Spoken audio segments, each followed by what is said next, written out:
மக்களே, இது உங்கள் ருத்ரன் 2.0 சேனலுக்காக உங்கள் மூர்த்தி. நம்ம இன்னைக்கு எதை பற்றி யாரை பற்றி பேச போகிறோன்னா, இந்த உலகத்தில் உள்ள ஒவ்வொரு கடைசி தமிழன் உள்ளவரை அவர்களின் நெஞ்சங்களில் வாழும் மேதகு மாவீரன் பிரபாகரன் அவர்களை பற்றி தான். அந்த கடைசி இறுதி யுத்தம் 2009 நடக்கும் வரையான விஷயங்களை பற்றி தான் பேச போகிறோம். இலங்கையிலும் சரி, நம் தாய் தமிழகத்திலும் சரி, அவரை சுற்றி தான் நிகழ்வுகள் நடந்தேறின. அவதரித்த அந்த அவதார புருஷனின் கதைக்குள்ளே செல்வோம் வாங்க மக்களே.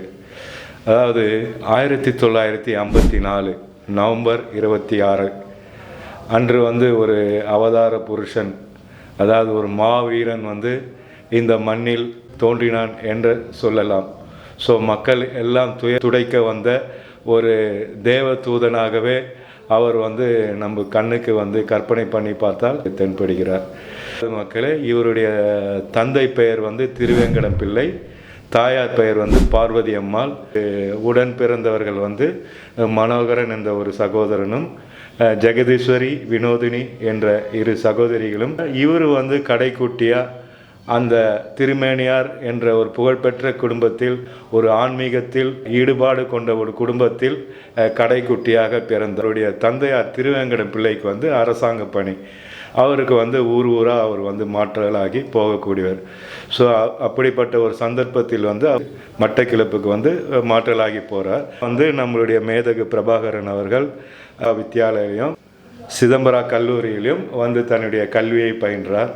அவருக்கு சின்ன வயசுலேயே அவங்க அப்பா அந்த ஒரு மக்களோட மக்களாக அவரை சுற்றி எப்போவுமே ஒரு கும்பலாக இவங்கெல்லாம் அந்த இலங்கை அரசு செய்யும் அட்டுழியங்களை பற்றிலாம் பேசிகிட்டு இருப்பாங்க. சிங்கள காவல்துறையால் சுட்டு கொல்லப்படுகிறார்கள். அந்த அநியாயத்தை பற்றிலாம் அவங்க பேசும்போது இவர் ரொம்ப உன்னிப்பாக கவனிப்பார். அப்போ என்ன பண்ணுவார்னு சொன்னால், இவர் இடைமறித்து சில கேள்விகள்லாம் அவருடைய தந்தையிடத்தை வைப்பார். அவர் இந்த மாதிரி கேள்வின்னு சொன்னால், ஏன் அவங்க எங்களை நம்மளை அடித்து கொண்டே இருக்கிறார்கள், இதுக்கெல்லாம் ஒரு இது நியாயமே கிடையாதா, நம்ம அதை திருப்பி அடித்தாதானே அதுக்கு பதிலடியாக இருக்கும்னு சொல்லிட்டு. ஆனால் நம்ம திருவேங்கடம் பிள்ளை காந்திய வழியில் அகிம்சையே பின்பற்றக்கூடிய ஒரு நல்ல ஒரு பண்பாளராக இருக்கிறாரு. ஸோ அவர் பதில் சொல்லாமல் இது பண்ணிடுறாரு. ஸோ அதாவது நம்ம மாவீரன் அவர்கள் அப்படியே வளர்ந்து கொண்டே வருகிறார். அவர் ரொம்ப சிந்தனையான கேள்விகள், இந்த எண்ண ஓட்டங்கள் ஓடிக்கொண்டே இருக்குது, இந்த மக்கள்லாம் ஏன் இவ்வளோ கஷ்டப்படுறாங்க, இவங்களுக்கு நம்ம எதனா பண்ணணுன்ற ஒரு மன ஓட்டத்திலே அவர் வாழ்ந்து கொண்டிருக்கிறார். ஸோ மெல்ல அப்படி நாட்கள் நகர்ந்து கொண்டிருக்கின்றன. அவர் குறிப்பாக அரசியல் புத்தகங்களை எல்லாம் படித்து கொண்டிருந்தார். அதாவது அரசியல் புத்தகங்களே உலக தலைவர்களின் அதை பற்றி யோசிக்கலானார். அதிலும் குறிப்பாக நேதாஜி சுபாஷ் சந்திர போஸ், அதுக்கப்புறம் பகத்சிங். இவரின் ஒரு தீவிர ரசிகராகவே இவர் மாறி அவர்களுடைய அந்த வீர வரலாற்றை படித்து யோசிக்க தொடங்கினார். ஸோ அவங்க அதாவது முக்கியமாக சொல்ல போனால், நேதாஜி சுபாஷ் சந்திர போஸை தன்னுடைய குருவாகவே மனதில் வரித்து கொண்டார் என்றே சொல்லலாம். ஏனென்றால் அவர் நேதாஜி சுபாஷ் சந்திர போஸ் என்ற ஒரு இராணுவத்தையே பிரிட்டிஷாருக்கு எதிராக கட்டமைத்தவர். அதனால் சுபாஷ் சந்திர போஸ்னால் அவருக்கு ஒரு விருப்பமான தலைவராகவே இருந்தார். தந்தை அவர் ஒரு அகிம்சை பாதையிலே போகணுன்ற மாதிரியே இவரை எங்களை சொல்லி கொண்டு இருந்திருக்கிறார். இவர் சிந்தனை ஓட்டம் வேற மாதிரி இருக்குது. அதாவது 70களில் தந்தை செல்வா ஒரு அகிம்சை வழியில் போராட்டங்களை மேற்கொண்டிருந்தார். ஆனால் அதற்கு சிங்கள அரசு செவிசாய்க்கவில்லை. ரெஸ்பான்ஸாக அதுக்கு தரவே இல்லை என்றே சொல்லலாம். ஸோ இப்படி போய்கொண்டிருக்கிறது. பல போராட்டங்கள், அதாவது மாணவர்களுக்கும் சில தடைகள் போடுகிறார்கள், அரசியல்களிலும் சில தடைகளை போடுகிறார்கள். ஸோ மொத்தத்தில் இவங்க ஈழ தமிழர்களை ஒடுக்குவதிலேயே குறியாக இருந்தார்கள். இப்போ ஏதாவது பதிலடி கொடுத்தே ஆக வேண்டும் என்ற ஒரு சிந்தனை, ஒரு வீரம், ஒரு வீரியம் இவருக்குள் கிளர்ந்து எழுகிறது என்றே சொல்லலாம். அது ஒரு கிட்டத்தட்ட இவருக்கு ஒரு 17 வயசு ஆகுதுங்க. 17 வயசு ஆகுது.